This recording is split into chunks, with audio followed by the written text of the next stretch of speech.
Well, I think it's just about time. And if it's 6 o'clock or a few seconds before, on Wednesday evening, it's time for Tales and Cocktails. And we're continuing tonight with part 9 of Pride and Prejudice by Jane Austen. A brief summary. Elizabeth Bennet traveled to visit her friend Charlotte Lucas, who married Mr. Collins. And Elizabeth traveled with Charlotte's father, Sir William Lucas, and younger sister, Maria. And now the whole party has been asked to dine with Lady Catherine de Bourgh at Rosings the next day. Mr. Collins's triumph in consequence of this invitation was complete.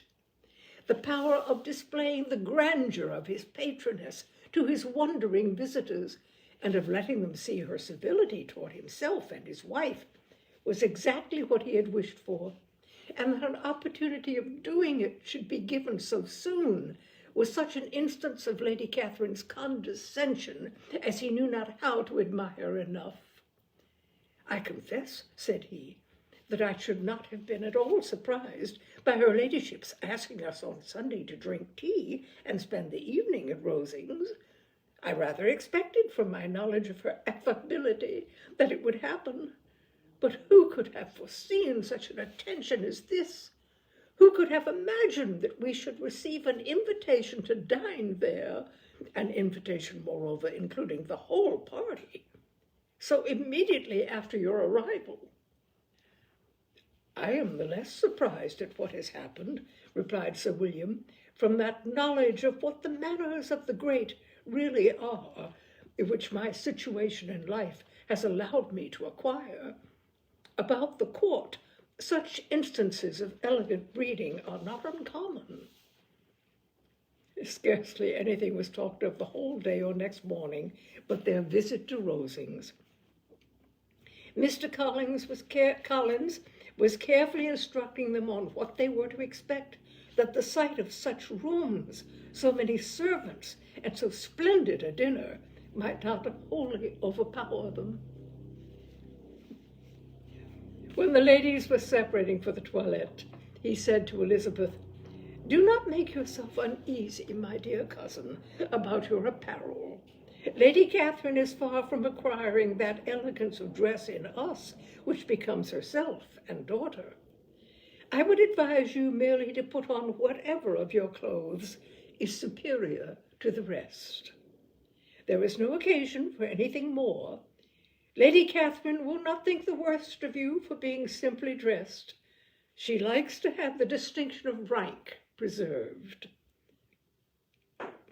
While they were dressing, he came 2 or 3 times to their different doors to recommend their being quick, as Lady Catherine very much objected to being kept waiting for her dinner.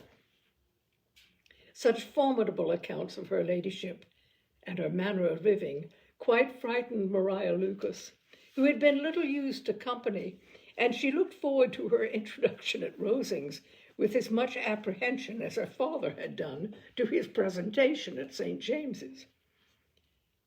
As the weather was fine, they had a pleasant walk of about half a mile across the park. Every park has its beauty and its prospects, and Elizabeth saw much to be pleased with, though she could not be in such raptures as Mr. Collins expected the scene to inspire, and was but slightly affected by his enumeration of the windows in front of the house, and his relation of what the glazing altogether had originally cost Sir Louis de Bourgh. When they ascended the steps to the hall, Maria's alarm was every moment increasing, and even Sir William did not look perfectly calm. Elizabeth's courage did not fail her. She had heard nothing of Lady Catherine that spoke her awful from any extraordinary talents or miraculous virtue, and the mere stateliness of money and rank she thought she could witness without trepidation. From the entrance hall, of which Mr. Collins pointed out with a rapturous air the fine proportion and finished ornaments, They followed the servants through an antechamber to the room where Lady Catherine, her daughter, and Mrs. Jenkinson were sitting. Her ladyship, with great condescension, arose to receive them. And as Mrs. Collins had settled it with her husband that the office of introduction should be hers, it was performed in a proper manner, without any of those apologies and thanks which he would have thought necessary. In spite of having been at St. James's, Sir William was so completely awed by the grandeur surrounding him that he had but just courage enough to make a very low bow and take his seat without saying a word, and his daughter, frightened almost out of her senses, sat on the edge of her chair, not knowing which way to look. Elizabeth found herself quite equal to the scene, and could observe the three ladies before her composedly. Lady Catherine was a tall, large woman, with strongly marked features which might once have been handsome. Her air was not conciliating, nor was her manner of receiving them such as to make her visitors forget their inferior rank. She was not rendered formidable by silence, but whatever she said was spoken in so authoritative a tone as marked her self-importance, and brought Mr. Wickham immediately to Elizabeth's mind, and from the observance of the day altogether, she believed Lady Catherine to be exactly what he had represented. When, after examining the mother, in whose countenance and deportment she soon found some resemblance to Mr. Darcy, she turned her eyes on the daughter.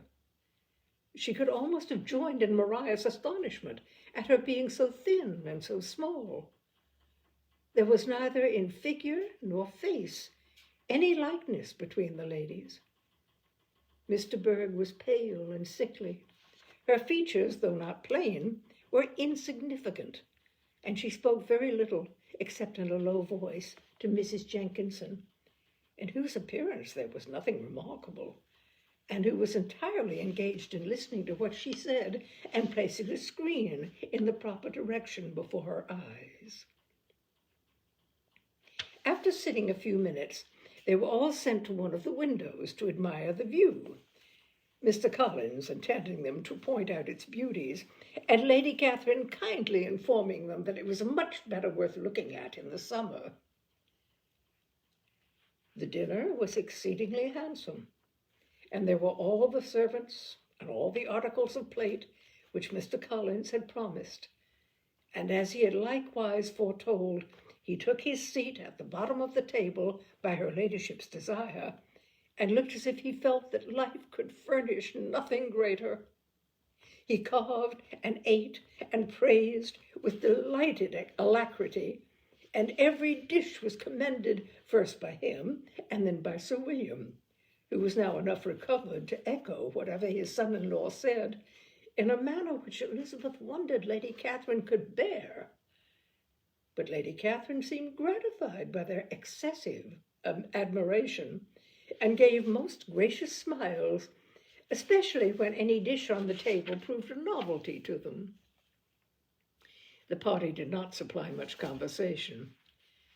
Elizabeth was ready to speak whenever there was an opening, but she was seated between Charlotte and Mr. Berg, the former of whom was engaged in listening to Lady Catherine, and the latter said not a word to her all dinner time. Mrs. Jenkinson was chiefly employed in watching how little Mr. Berg ate, pressing her to try some other dish, and fearing she were indisposed. Maria thought speaking out of the question, and the gentlemen did nothing but eat and admire. When the ladies returned to the drawing-room, there was little to be done but to hear Lady Catherine talk, which she did without any intermission till coffee came in, delivering her opinion on every subject in so decisive a manner as proved that she was not used to having her judgment controverted. She inquired into Charlotte's domestic concerns familiarly and minutely, and gave her a great deal of advice as to the management of them all, told her how everything ought to be regulated in so small a family as hers, and instructed her as to the care of her cows and her poultry. Elizabeth found that nothing was beneath this great lady's attention which could furnish her with an occasion of dictating to others.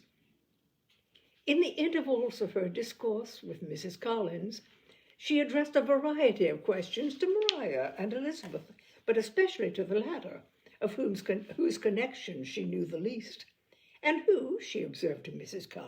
Collins, was a very genteel, pretty kind of girl.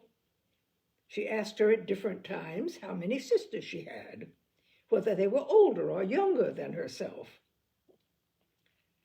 whether they were handsome, whether any of them were likely to be married, where they had been educated, what carriage her father kept, and what had been her mother's maiden name. Elizabeth felt all the impertinence of her questions, but answered them very composedly. Lady Catherine then observed, "Your father's estate is entailed on Mr. Collins, I think. For your sake," turning to Charlotte, "I am glad of it. But otherwise I see no occasion for entailing estates from the female line. It was not thought necessary in Sir Louis de Bourgh's family. Do you play and sing, Miss Bennet?" "A little." "Oh, then, sometime or other, we shall be happy to hear you. Our instrument is a capital one, probably superior to... You shall try it some day. Do your sisters play and sing?" "One of them does." "Why did not you all learn? You ought all to have learned. The Miss Webbs all play, and their father has not so good an income as yours. Do you draw?" "No, not at all." "What, none of you?" "No, not one." "That is very strange. But I suppose you had no opportunity. Your mother should have taken you to town every spring for the benefit of masters." "My mother would have had no objection, but my father hates London." "Has your governess left you?" "We never had any governess." "No governess? How is that possible? 5 daughters brought up at home without a governess? I never heard of such a thing. Your mother must have been quite a slave to your education." Elizabeth could hardly help smiling as she assured her that that had not been the case. "Then who taught you? Who attended to you? Without a governess, you must have been neglected." "Compared with some families, I believe we were. But such of us as wished to learn never wanted the means. We were always encouraged to read, and had all the masters that were necessary. Those who chose to be idle certainly might." "Ay, no doubt, but that is what a governess will prevent. And if I had known your mother, I've advised her most strenuously to engage one. I always say that nothing is to be done in education without steady and regular instruction, and nobody but a governess can give it. It is wonderful how many families I have been the means of supplying in that way. I'm always glad to get a young person well placed out. 4 nieces of Mrs. Jenkinson are most delightfully situated through my means, and it was but the other day that I recommended another young person who was merely accidentally mentioned to me, and the family are quite delighted with her. Mrs. Collins, did I tell you of Lady Metcalfe's calling yesterday to thank me? She finds Miss Pope a treasure. 'Lady Catherine,' said she, 'you have given me a treasure.'" "Are any of your younger sisters out, Miss Bennet?" "Yes, ma'am, all." "All? What, all 5 at once? Very odd. And you only the second. The younger ones out before the elder are married. Your younger sisters must be very young." "Yes, my youngest is not 16. Perhaps she is full young to be much in company. But really, ma'am, I think it would be very hard upon younger sisters that they should not have their share of society and amusement, because the elder may not have the means or inclination to marry early. The last born has as good a right to the pleasures of youth as the first, and to be kept back on such a motive, I think it would not be very likely to promote sisterly affection or delicacy of mind. Upon my word, said her ladyship, you give your opinion very decidedly for so young a person. Pray, what is your age? With 3 younger sisters grown up, replied Elizabeth, smiling, your ladyship can hardly expect me to own it. Lady Catherine seemed quite astonished at not receiving a direct answer, and Elizabeth suspected herself to be the first creature who had ever dared to trifle with so much dignified impertinence. You cannot be more than 20, I am sure. Therefore you need not conceal your age. I'm not 21. When the gentlemen had joined them and tea was over, the card tables were placed. Lady Catherine, Sir William, and Mr. and Mrs. Collins sat down to quadrille, and as Miss de Bourgh chose to play at casino, the 2 girls had the honor of assisting Mrs. Jenkinson to make up her party. Their table was superlatively stupid. Scarcely a syllable was uttered that did not relate to the game, except when Mrs. Jenkinson expressed her fears of Miss de Bourgh's being too hot or too cold, or having too much or too little light. A great deal more passed at the other table. Lady Catherine was generally speaking, stating the mistakes of the 3 others, or relating some anecdote of herself. Mr. Collins was employed in agreeing to everything her ladyship said, thanking her for every fish he won, and apologizing if he thought he won too many. Sir William did not say much. He was storing his memory with anecdotes and noble names. When Lady Catherine and her daughter had played as long as they chose, the tables were broken up. The carriage was offered to Mrs. Collins, gratefully accepted, and immediately ordered. The party then gathered round the fire to hear Lady Catherine determine what weather they were to have on the morrow. From these instructions they were summoned by the arrival of the coach, and with many speeches of thankfulness on Mr. Collins's side, and as many bows on Sir William's, they departed. As soon as they had driven from the door, Elizabeth was called on by her cousin to give her opinion of all that she had seen at Rosings, which, for Charlotte's sake, she made more favorable than it really was. But her recommendation, though costing her some trouble, could by no means satisfy Mr. Collins, and he was very soon obliged to take her ladyship's praise into his own hands. Sir William stayed only a week at Hunsford, but his visit was long enough to convince him of his daughter's being most comfortably settled, and of her possessing such a husband and such a neighbor as were not often met with. While Sir William was with them, Mr. Collins devoted his mornings to driving him out in his gig and showing him the country. But when he went away, the whole family returned to their usual employments, and Elizabeth was thankful to find that they did not see more of her cousin by the alteration, for the chief of the time between breakfast and dinner was now passed by him either at work in the garden, or in reading and writing, and looking out of the window in his own book-room, which fronted the road. The room in which the ladies sat was backwards. Elizabeth at first had rather wondered that Charlotte should not prefer the dining parlour for common use. It was a better-sized room, and had a pleasanter aspect.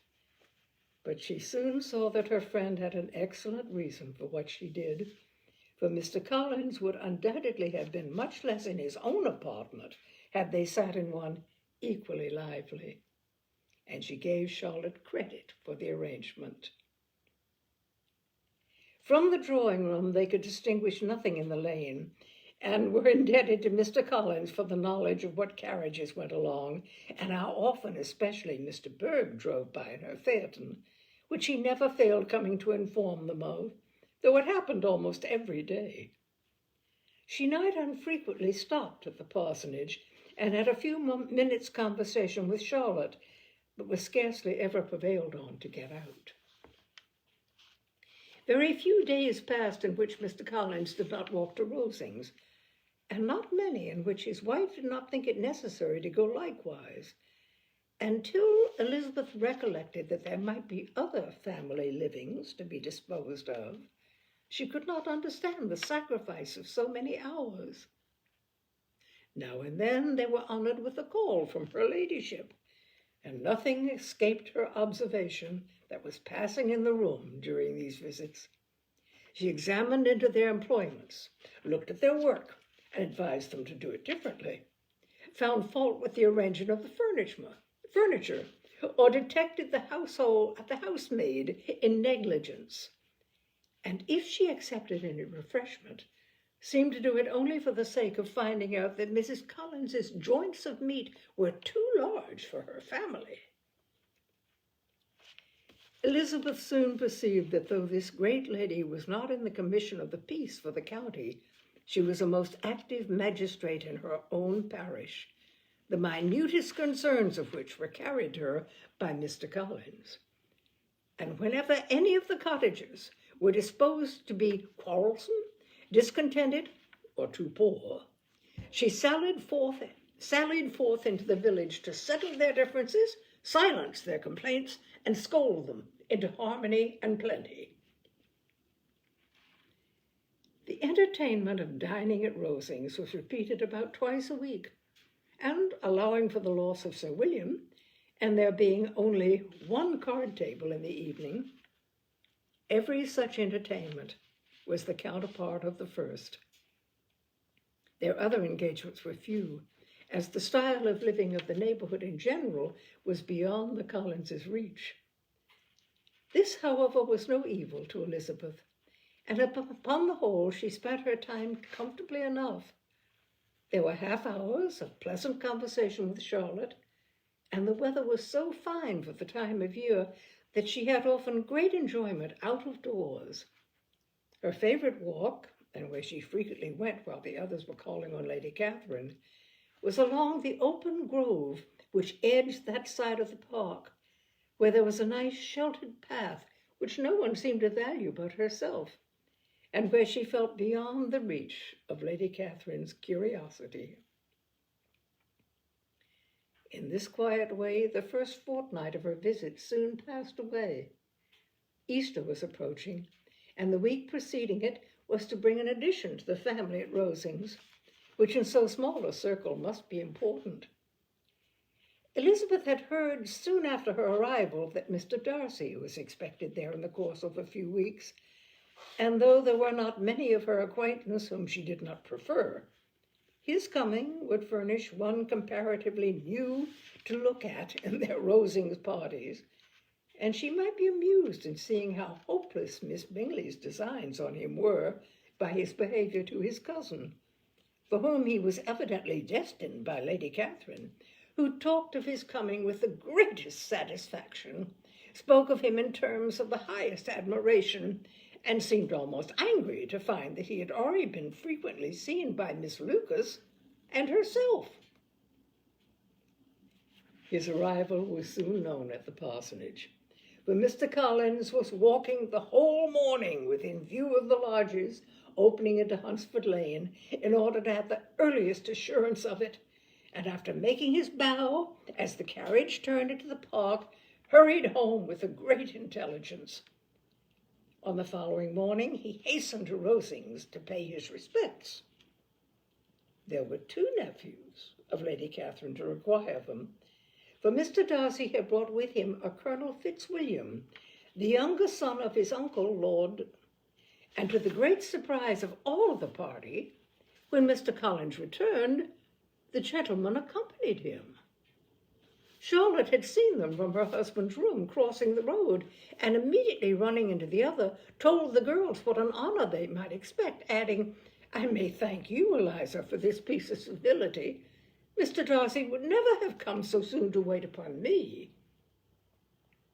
Elizabeth had scarcely time to disclaim all right to the compliment before their approach was announced by the doorbell, and shortly afterward the three gentlemen entered the room. Colonel Fitzwilliam, who led the way, was about 30, not handsome, but in person and address most truly the gentleman. Mr. Darcy looked just as he had been used to look in Hertfordshire, paid his compliments with his usual reserve to Mrs. Collins, and whatever might be his feelings toward her friend, met her with every appearance of composure. Elizabeth merely curtsied to him, without saying a word.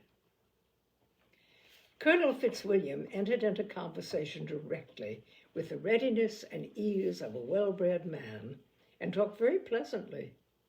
But his cousin, after having addressed a slight observation on the house and garden to Mrs. Collins, sat for some time without speaking to anybody.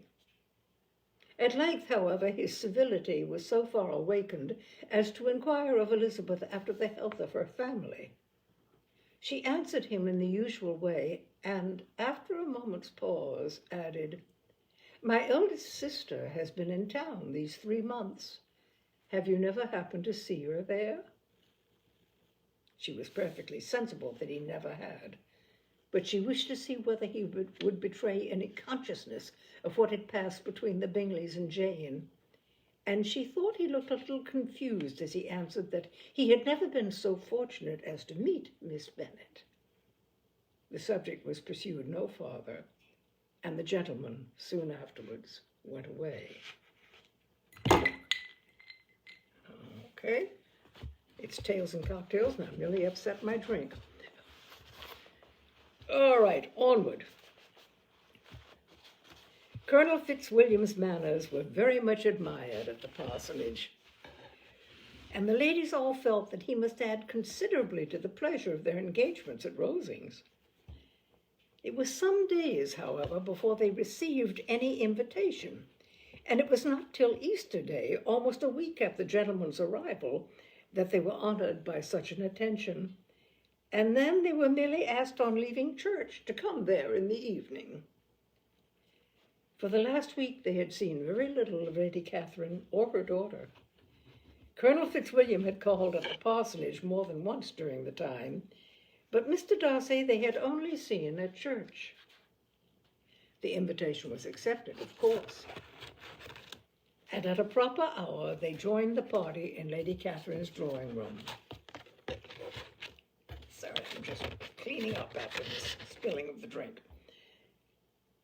Her ladyship received them civilly, but it was plain that their company was by no means so acceptable as when she could get nobody else, and she was, in fact, almost engrossed by her nephews, speaking to them, especially to Darcy, much more than to any other person in the room. Colonel Fitzwilliam seemed really glad to see them. Anything was a welcome relief to him at Rosings, and Mrs. Collins's pretty friend had, moreover, caught his fancy very much. He now seated himself by her, and talked so agreeably of Kent and Hertfordshire, of travelling and staying at home, of new books and music, that Elizabeth had never been half so well entertained in that room before, and they conversed with so much spirit and flow as to draw the attention of Lady Catherine herself, as well as of Mr. Darcy. His eyes had been soon and repeatedly turned toward them with a look of curiosity, and that her ladyship after a while shared the feeling was more openly acknowledged, for she did not scruple to call out, "What is it that you are saying, Fitzwilliam? What is it you are talking of? What are you telling Miss Bennet? Let me hear what it is." "We are speaking of music, madam," said he, when no longer able to avoid a reply. "Of music? Then pray speak aloud. It is of all subjects my delight.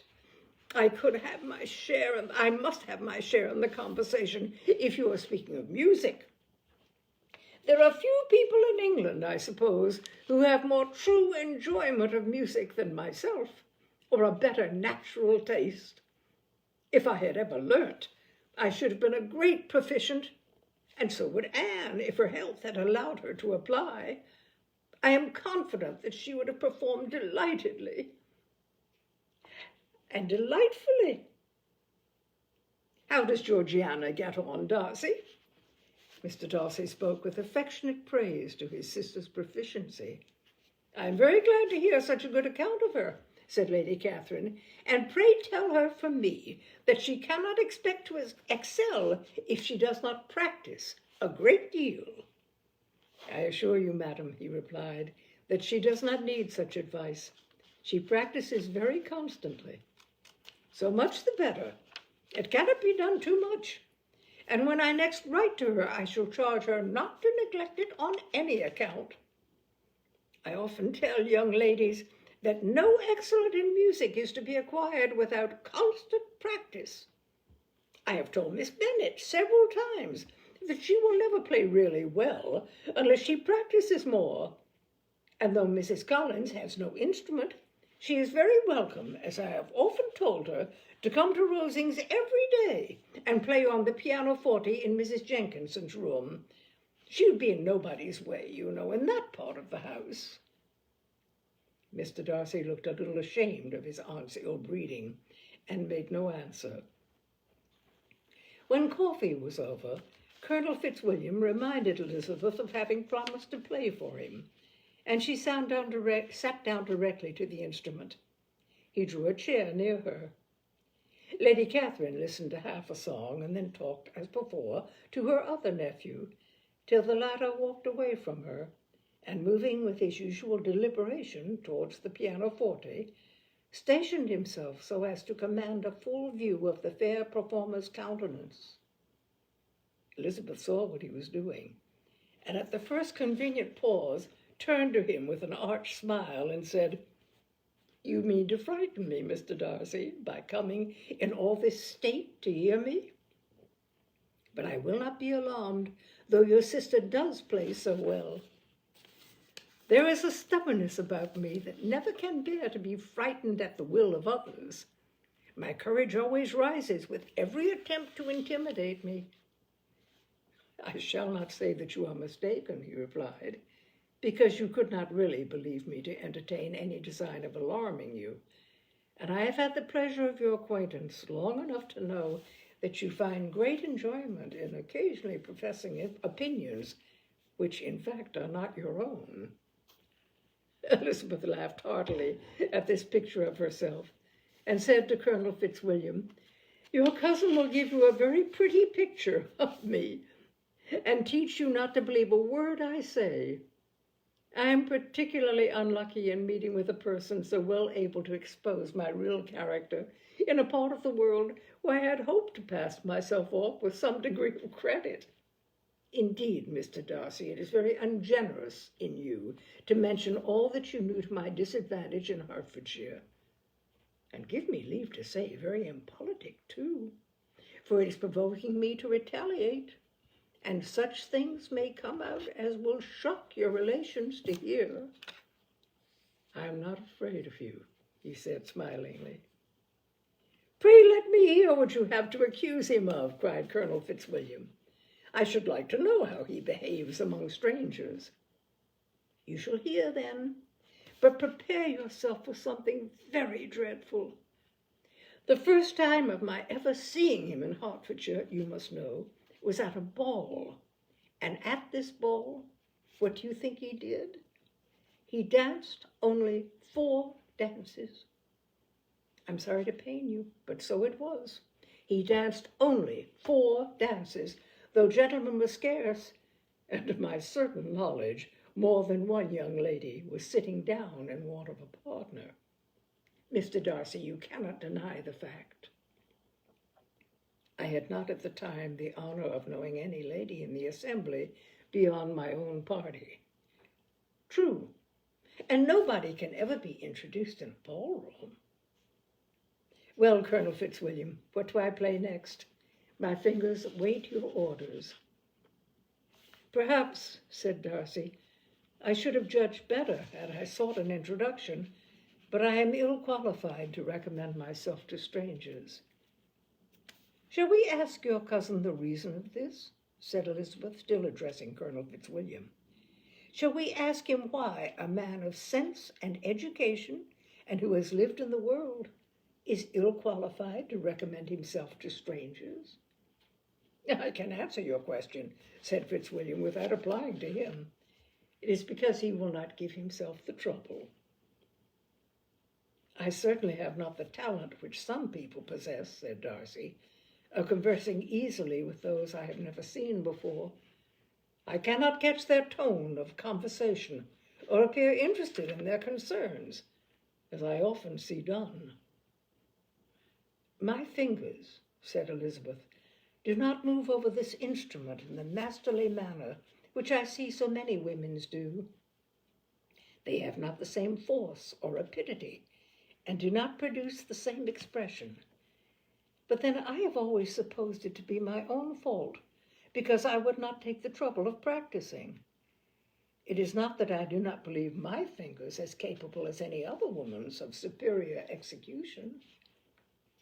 Darcy smiled and said, You are perfectly right. You have employed your time much better. No one admitted to the privilege of hearing you can think anything wanting.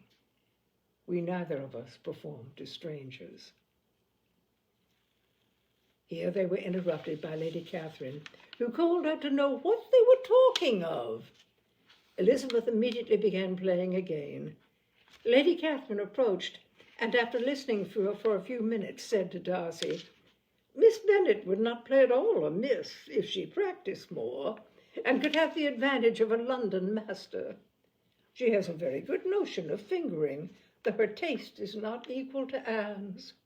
Anne would have been a delightful performer had her health allowed her to learn. Elizabeth looked at Darcy to see how cordially he assented to his cousin's praise, but neither at that moment nor at any other could she discern any symptom of love, and from the whole of his behavior to Miss de Bourgh she derived this comfort from Miss Bingley, that he might have been just as likely to marry her had she been his relative.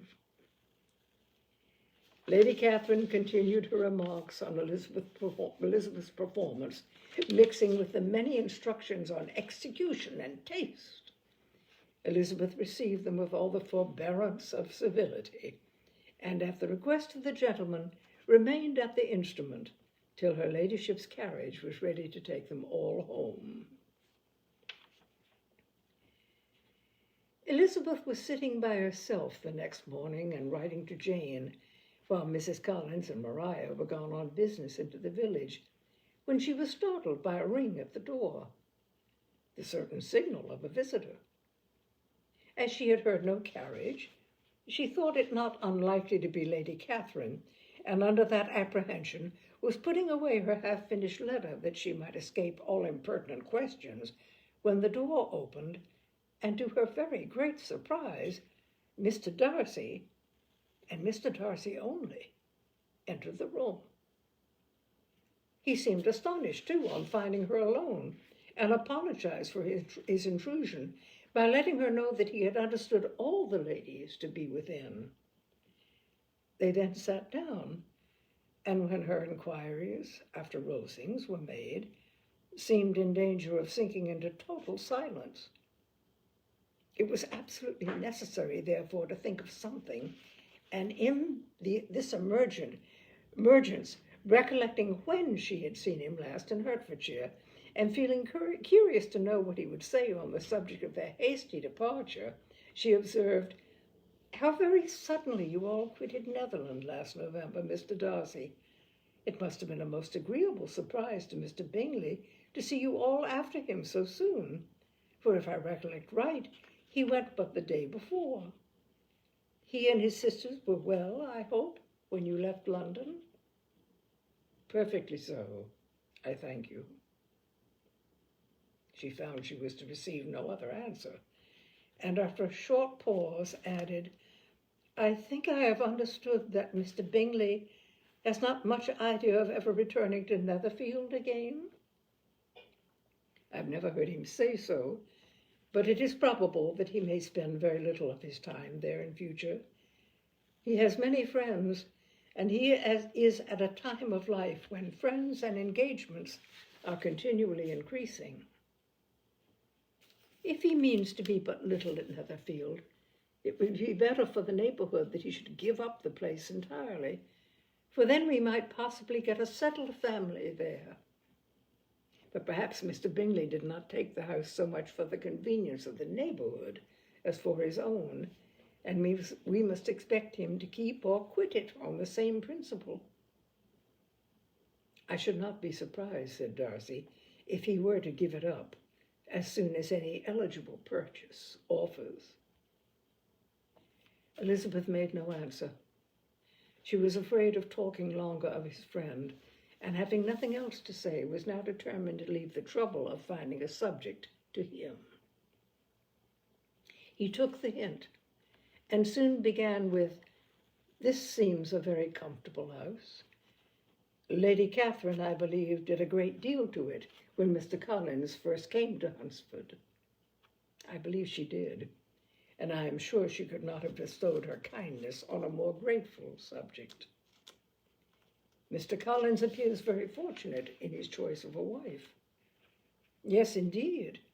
His friends may very well rejoice in his having met with one of the very few sensible women who would have accepted him, or have made him happy if they had.